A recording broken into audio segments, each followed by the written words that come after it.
বাঙালি উন্নয়ন প্রতাপ সরকারি প্রাথমিক বিদ্যালয়ে উপস্থিত আমাদের পাশে হেডমাস্টার মোহাম্মদ আলী, এরপরে সহকারী শিক্ষক আছেন, সহকারী ম্যাডামরা আছেন, ছাত্রছাত্রী আছেন, ম্যানেজিং কমিটির কিছু অংশ এখানে উপস্থিত।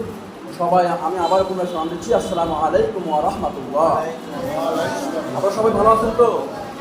আজকে এই যে সংক্ষিপ্ত থেকে একটা আলোচনা করলাম, সংক্ষিপ্ত জীবনী, রসুলের জীবনী।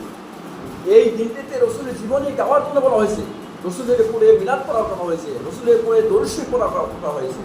এজন্য আমরা এই দিনটি কিন্তু বলবো না রসুল সাহাদাম এসেছিলেন, আবার এই দিনে কিন্তু পৃথিবীতে রসুল চলে গিয়েছেন। মা আমেনা বলেন যে রাত্রিতে রসুল পৃথিবীতে আসেন, ওই রাত্রিতে আমার ঘরে কেউ ছিল না, এমনকি তেলের জন্য প্রদীপে তেল করবো, হাড়ি কিনে তেল জ্বালাবো, এই তেলটুকু ছিল না। অন্ধকার রজনী, প্রসাব বেদনা উঠে গেল, ডান পাশে বাম পাশে তাকায় কেউ নাই, সাহায্য করবে, ভয় পেয়ে গেলেন। হঠাৎ করে দেখতে পেলেন গাছপাল থেকে একটি নূরের ঝলক মা আমেনার ঘরে প্রবেশ করতে, বলুন সুবহানাল্লাহ।